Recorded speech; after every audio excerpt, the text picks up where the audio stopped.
Your restaurant is wasting money on marketing. Things that worked 10, even 5 years ago with marketing your restaurant just doesn't work anymore. But more importantly, there's better ways you can do it. And I'm going to talk about 3 ways that I see restaurants all the time wasting money on marketing and what you could be doing instead. Hey, it's Court from Cody Media. I help restaurant owners get butts in seats with digital marketing. So the big overarching theme of how restaurants are wasting money on marketing is that they have no idea about the ROI.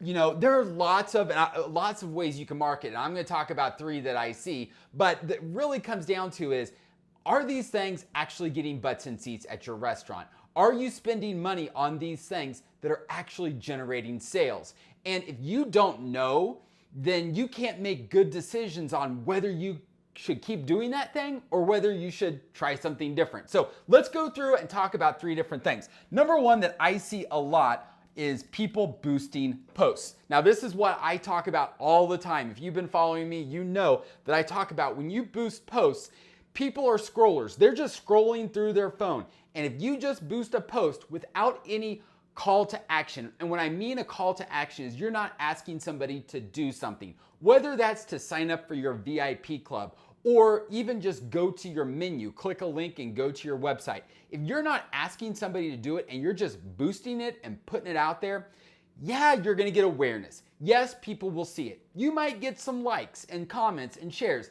That's great. But people are scrollers. And once they scroll past your ad that you boosted, they're gone. They're probably not gonna see it again. So instead, what we do when we help restaurants is what we wanna do is get them off of Facebook or Instagram and into our own database where we can then send them emails or text messages over and over again. And we're not relying on that. And so I see people boosting posts. So again, you don't know whether or not you're getting customers from that, okay? Number 2 that I see a lot is print, TV, billboards. Okay, I still see restaurants running billboards, and maybe if you're huge like McDonald's or Burger King or something like that, you can do billboards. But for locally owned restaurants, billboards, what is that getting you? Because the problem is people are driving by it. Yes, they're driving by it, but how do you know whether people are coming in to see you? How do you know whether those are your ideal people? Okay, you could have a billboard up and that's great, but think about where are people more? They're on their phones. Heck, when they're driving by the billboard, they're probably looking at their phone and not the billboard. Sad but true. And so what is a better strategy is to run Facebook ads, but having a targeted strategy where you're targeting only people that live in a certain radius around your restaurant. Think about your own dining habits. Most people don't travel very far away to go out to eat, unless it's like a special occasion and they're wanting to go out maybe somewhere fancy or they have someplace that's been a regular for years. But most people are within a 5 to 8 mile radius is about as far as they'll go when they go out to eat, again, unless it's a special occasion.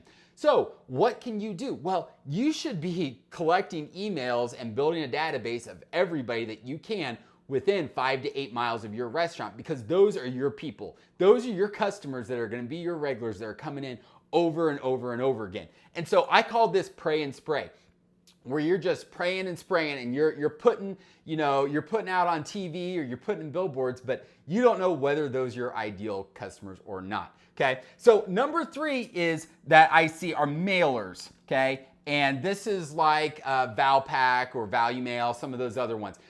Again, I know restaurants are paying $300 to $500 or more to be included in a mailer. You know what I do when I get those? I throw them in the trash, okay? And that's probably what a lot of people do. You know, I know you could pay $300 and get in front of 10,000 and get into 10,000 mailboxes. That's great. And I know you can include coupons. That's great. But imagine if you could collect that information. If you could get customers' data, get their emails and their phone numbers, now you can text them and you can get into their phones. You can lose a coupon or you can forget you have a coupon. But if you can send your customers text messages and emails at any time, that is so much more powerful than having a coupon that people are going to mostly throw away. I wish I knew stats on how many percentage of those get thrown away.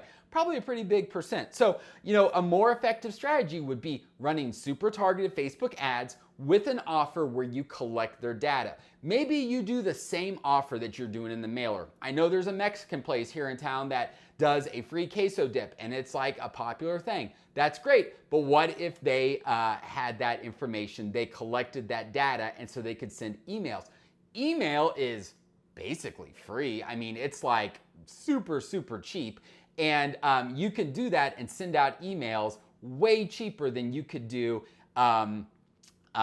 with a mailer. So those are my 3 ways that I'm seeing. But above all else, do you know whether you have trackable ROI? This is what we do in our marketing agency. If you're interested in learning more, I'd love to chat with you. I'm going to drop a link below for a quick strategy call where we can just talk about what you're doing with marketing your restaurant and talk about what we're doing. And I think there's a better way. I think there's a better way that you can get trackable ROI for your restaurant.